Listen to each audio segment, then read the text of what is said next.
మళ్ళీ కేబినెట్ కూర్పులో మంటలు ఎందుకంటే రాజగోపాల్ రెడ్డి జగన్ రెడ్డి మీద చేసిన వ్యాఖ్యలు నాకు మంత్రి పదవి రావడానికి అడ్డుకుంటుంది జగన్ రెడ్డి అని చెప్పి అటు ప్రేమ్ సాగర్ రావు ఒకే ఫ్యామిలీలో ముగ్గురు నలుగురికి ఎట్లా పదవులు ఇస్తారు ఇంకోటి మంత్రి పదవులు కూడా వాళ్ళకే ఇస్తారు అన్నట్టు కూడా మాట్లాడుతున్నారు.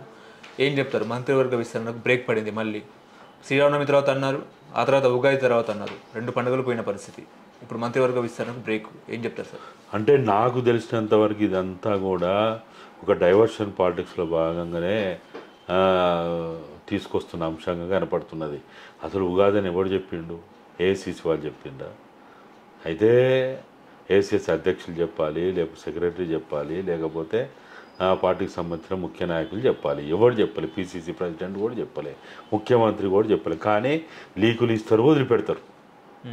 ఇక దాని మీద చర్చలు, ఇక దాని మీద బ్రేకింగ్లు, స్క్రోలింగ్లు, ఇతరత్ర అంతా జరుగుతుంది. కానీ ఎవడు చెప్పిండు ఉగాది అని? నేను ఉగాదికి ముందు కూడా ఇట్లా అడిగితే కూడా చెప్పిన. నాకైతే నమ్మకం లేదు. ఈ మంత్రివర్గ కూర్పు జరుగుతుందనే నమ్మకం అయితే నాకు లేదు. ఉత్త అడావుడి, ఒక సమస్యని పక్కదారి పట్టేయడానికి ఇంకొక విషయాన్ని ముందుకు తీసుకొచ్చి చర్చకు పెట్టడం తప్ప ఏం కాలబడ్డది దీంట్లో. ఇప్పుడు వాస్తవంగా చెప్పాలంటే మంత్రివర్గ కూర్పు అనేది ఇప్పుడున్న పరిస్థితులలో అస్సలు లేనటువంటి సామాజిక వర్గాలు ఎవరైతే ఉన్నారో బీసీల నుంచి వాళ్ళకి ఇవ్వాల్సిన ప్రాధాన్యత లేదు, వాళ్ళ జనాభా ప్రాతిపదికన ఎంతైతే న్యాయం జరగాలో అంత లేదనేది ఒక ఆర్గ్యుమెంట్ ఉంది. అది వాస్తవం కూడా. ఒకవైపు ఏమో 42% ప్రతిపాదన చేసి కేంద్రానికి పంపి ఇక్కడనేమో దానికి తగ్గట్టుగా సమతుల్యం లేకపోతే చూస్తోడు ఏమనుకుంటాడు? చూస్తోడు పిచ్చోళ్ళ జనాలుగా. కాబట్టి ఇప్పుడున్న దాంట్లో బీసీల నుంచి కానీ మైనారిటీ నుంచి అవకాశం లేదు. ఎస్టీల నుంచో ఆదివాసీలే ఉన్నారు, బంజారా లేదు, అంటే లంబాడ కమ్యూనిటీ నుంచి లేదు. మరి వాళ్ళు జనాభా ఎక్కువనే ఉన్నారు. వాళ్ళు మరి మైనారిటీ కానీ బంజారా కమ్యూనిటీ నుంచి కానీ బీసీ కమ్యూనిటీ నుంచి కానీ ఇంకా దళిత కమ్యూనిటీ నుంచి ఏదైతే కూర్పు ఉండాలని అనుకుంటుందో ఇవి చేయాలి కదా. ఇవైతే చేయాలి కదా, తప్పదు. అవి మనకు ఉన్నాయే 19లో ఇప్పుడు ఆల్రెడీ ఉన్నాయి. పోతే మనకి 18 6 ఉన్నాయి అవకాశం.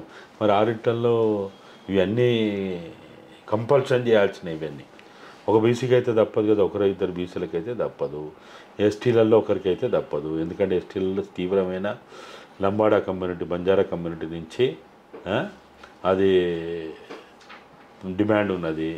తర్వాత మన మైనారిటీల నుంచి ఓ డిమాండ్ ఉన్నది. మేము ఇంత జనాభా ఉన్నాం, మాకు అసలు ప్రాతినిధ్యమే లేదనేది వాళ్ళ డిమాండ్ ఉన్నది. సరే, కోదండరామ్ గారికి మనం చాలా రోజులుగా చూస్తున్నాము, ఆయనకి మంత్రి పదవి వస్తుంది. అసలు ఎడ్యుకేషన్ మినిస్టర్ ఆపింది ఆయన కోసం అని కూడా మీడియా కథనాలు వచ్చినాయి. ఇంకా అనేక రకాల లీకులు కూడా వచ్చినాయి. ప్రమాణ స్వీకారమే తరువాయి అన్నట్టు మనం విన్నాము. మరి ఇప్పుడు కోదండరామ్ గారికి ఇవ్వాలంటే ఆయన కూడా సామాజిక వర్గ పరంగా చూసినప్పుడు రెడ్డి కమ్యూనిటీ నుంచి వస్తాడు కాబట్టి మరి ఇంకా రెడ్లకి ఎక్కడ ఇస్తారు? ఇప్పుడు ఆల్రెడీ ఇంతమంది రెడ్లు ఉంటారు, ఇంకా నుంచి వస్తుంది. రాజగోపాల్ రెడ్డికి ఎక్కడి నుంచి వస్తారు? రాజగోపాల్ రెడ్డికి ఇవ్వాలంటే ఒక కుటుంబం నుంచి ఇద్దరికి ఎట్లిస్తారు? నేను ఒక ఎంపీని కూడా గెలిపించిన అంటున్నాడు ఆయన. నా వల్లనే గెలిచింది, అన్ని జిల్లాలకు ఇన్ఛార్జి మంత్రులు ఉన్నా నా జిల్లాకు లేరు, నేనే గెలిపించిన అంటున్నాడు. ఆయన ఎవరు గెలిపించారు? మరి ఆయన ఇంకోని గెలిపించుడు కాదు, ఆయన ఎవరు గెలిపించారు? ఆయన్ని గెలిపించింది కాంగ్రెస్ పార్టీ కదా. ఆయన సంవత్సరం ముందే కదా మళ్ళీ కాంగ్రెస్లోకి వచ్చింది. బీజేపీలో పోయి తొడలు కొట్టి మీసాలు మెలేసి కాంగ్రెస్ భూస్థాపితం చేస్తా అన్నాడు, కంటి కనపడకుండా చేస్తా అన్నాడు, పెద్ద డైలాగులు వచ్చిండు. మరి అటువంటి వాడు నేనే గెలిపించిన అంటే ఎట్లా నమ్ముతావు? అంటే వివేక్ అంటున్నాడు, నేను కనుక ఈ పార్టీకి బీజేపీలో ఉంటే నాకు కేంద్ర మంత్రి పదవి వచ్చేది అన్నట్టు కూడా ఆయన మాట్లాడుతున్నారు. కావచ్చు, కాదని ఎవరు అంటాడు?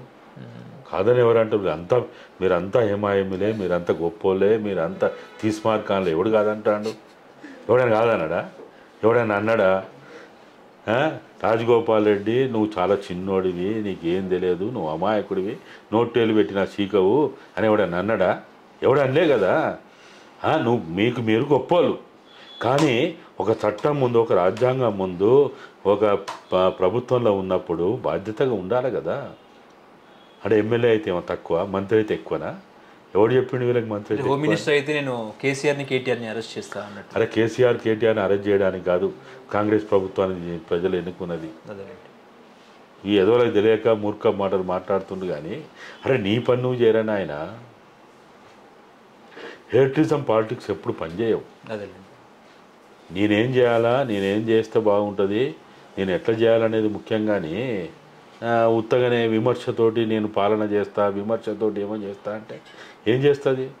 ఊర్లలో మన వాగుబోతులు ఒర్రుబోతులు అంటారే ఒర్రకురా అని అంటారు. అట్లా తయారు కావద్దు వీళ్ళు. వివేక్ గారైనా లేకపోతే రాజగోపాల్ రెడ్డి అయినా ఎవడన్నా కానీ వాడు ఎటువంటి వాడన్నా కానీ వాడు గెలిచిండంటే వాని సత్తా వానికి ఉన్నట్టే, లేదని ఎట్లా అంటావు? అదే ఇప్పుడు ఏప్రిల్ 20న గులాబీ పండుగ సిల్వర్ జూబ్లీ వేడుకలు వరంగల్లో. సో మీకు ఏమైనా ఆహ్వానం వచ్చిందా కేసీఆర్ నుంచి ఉద్యమకారులకు ఏమైనా? అంటే ఆహ్వానం ఏం రాలేదు కానీ వాళ్ళ పార్టీకి సంబంధించిన వాళ్ళు మాట్లాడుతున్నారు, చెప్తున్నారు. మేమైతే మా వైపు నుంచి ఒకటే చెప్తున్నాం, బీఆర్ఎస్ 25 సంవత్సరాల వార్షికోత్సవం కాదు అది. ఓకే, అది టీఆర్ఎస్ 25 సంవత్సరాల వార్షికోత్సవం. బీఆర్ఎస్ పుట్టింది ఎప్పుడు? టీఆర్ఎస్ పుట్టి 25 సంవత్సరాలు అయింది. దాని పుట్టుకయి 25 సంవత్సరాలు అయిందంటే ఎవరైనా చెప్పగలుగుతాం. కాబట్టి ఇవాళ గులాబీ జెండా ఏర్పడి పుట్టి ప్రజల్లోకి వచ్చి 25 సంవత్సరాలు అయింది. అది టీఆర్ఎస్ అవుతుంది కానీ బీఆర్ఎస్ కాదు. కాబట్టి టీఆర్ఎస్ అనే ఒక తెలంగాణ సెంటిమెంట్ని, తెలంగాణ బంధాన్ని, అనుబంధాన్ని నెమరేసుకోవాలంటే టీఆర్ఎస్ నెమరేసుకుంటాం, బీఆర్ఎస్ని ఎట్లా నెమరేసుకుంటాం? కేసీఆర్ ఏమైనా నిర్ణయం తీసుకునే అవకాశం ఉందంటారా? ఇప్పుడు కేటీఆర్ని రాష్ట్ర అధ్యక్షునిగా ప్రకటించే ఛాన్స్ కూడా ఉంటుందా ఈ సభలో? నేనైతే అనుకుంటలేదు. ఆయన ఉన్నంతకాలం ఆయన ఆ అధ్యక్ష స్థానంలోనే ఉంటాడు. ఆయన పార్టీని ఆయన పేరుతోటే నడుస్తుంది పార్టీ. కేటీఆర్లు, హరీష్ రావులు, సంతోష్ రావులు, వీళ్ళతోటి పార్టీ నడవదు. వాళ్ళంతా ఆయన అనేక మందిలో వాళ్ళు ఒకరు. ఓకే, అనేక మంది ఎవరైతే తెలంగాణ టీఆర్ఎస్ని ఇప్పటికీ సజీవంగా ఉంచగలుగుతున్నారో వాళ్ళు ముఖ్యంగానే వీళ్ళు ఏముంటుంది ఆడ. ఈ సభ ద్వారా బీఆర్ఎస్ ఏమైనా పుంజుకునే అవకాశం ఉందా? కేసీఆర్ మళ్ళీ ప్రజల్లోకి వచ్చే అవకాశం ఏమైనా కనిపిస్తుందా మీకు? అంటే ఘనంగానైతే విజయోత్సవం జరుగుతుంది, ఘనంగానైతే జరుగుతుంది. జనం బాగానే వస్తారు, హడావుడి బాగానే ఉంటుంది, రోడ్డు మొత్తం బ్లాక్ అవుతాయి, ఎక్కడ చూసినా గులాబీమయం అవుతుంది, ఇటువంటి అన్నీ జరుగుతుంది. అది పెద్ద నేను అనుకోవడం వాళ్ళ దృష్టిలో, అంటే టీఆర్ఎస్కున్న చరిత్ర దృష్టిలో అరే మేము ఏం లేనప్పుడే చేసినాం, ఏం లేనప్పుడే చిల్లి గవ్వలేనప్పుడే అనేక కార్యక్రమాలు చేసినాం, లక్షల మందితో మీటింగ్ పెట్టినాం. ఇప్పుడు చేయలేరా? ఇప్పుడు లక్షల కోట్ల కొలది డబ్బులు ఉన్నాయి, ఆస్తులు ఉన్నాయి, ఇప్పుడు చేయలేరా? అది ఇప్పుడు నేను అనుకోవడం అది పెద్ద విశేషమేం కాదు. జనం సరే అది 25 లక్షలు వస్తారా, 10 లక్షలు వస్తారా, అసలు 5 లక్షలకి మించి జనం ఎక్కడైనా గుమిగూడితే అక్కడికి ఒక దగ్గర సమావేశం అయితే అది ఎంతో గొప్పగా పడుతుంది. కానీ ఇప్పుడు ఉన్న పరిస్థితులు ఏంటంటే ఇప్పుడు ఏప్రిల్ 27కి కలిసి వచ్చిన అవకాశం ఏంటంటే టీఆర్ఎస్కి రాబోయే కొద్ది రోజుల్లో లోకల్ బాడీ ఎన్నికలు ఉన్నాయి. గ్రామ పంచాయతీ ఉన్నది, ఎంపీటీసీ ఉన్నది, జెడ్పీటీసీ ఉన్నది. ఎవరైనా గ్రామాల్లో వార్డు నెంబర్ కావాలనుకున్నాడు, సర్పంచ్ కావాలనుకున్నాడు, ఎంపీటీసీ జెడ్పీటీసీ కావాలనుకున్నాడు ఏమనుకుంటాడు, అరే నేను ఒక 50 మందిని తోలుకపోతా, నేను ఒక 10 మందిని తోలుకపోతా, అవసరమైతే నేనే ఖర్చు పెట్టుకుంటా అనే ఒక ఆలోచన ఉంటుంది. ఎందుకంటే రేపు వారికి అక్కడ బేస్ కావాలి, పార్టీ కూడా వారిని గుర్తించాలి, బీఫామ్ ఇవ్వాలి, ఇవన్నీ ఉంటుంది. పోటీ కూడా ఉంటుంది. మళ్ళీ అక్కడ 2-3 ఆశించే వాళ్ళు ఉంటారు.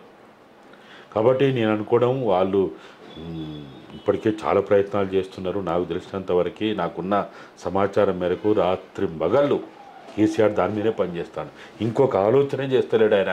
నేను అందుకనే అన్నది, ఈ కొత్తకోట ప్రభాకర్ ఏదైతే తలతోకలేని స్టేట్మెంట్ ఇస్తే, అరే నీ కేసీఆర్ ఏమో రాత్రి వాళ్ళు 27 బహిరంగ సభను ఎట్లా విజయవంతం చేయాలని ఆయన ఆలోచిస్తూ ఉంటే, ఆయన రాత్రింబోలు ఆయన దాని మీద పనిచేస్తూ ఉంటే ఎవడెక్కడ, నాకు తెలిసి రోజుకి 50 నుంచి 100 ఫోన్లు మాట్లాడుతుండే ఆయన ఆ పనిలో ఉంటే ఇటువంటి పిచ్చి వేదవ స్టేట్మెంట్ ఇచ్చి ఎందుకు ఇటువంటి మాట్లాడడం? ఓకే.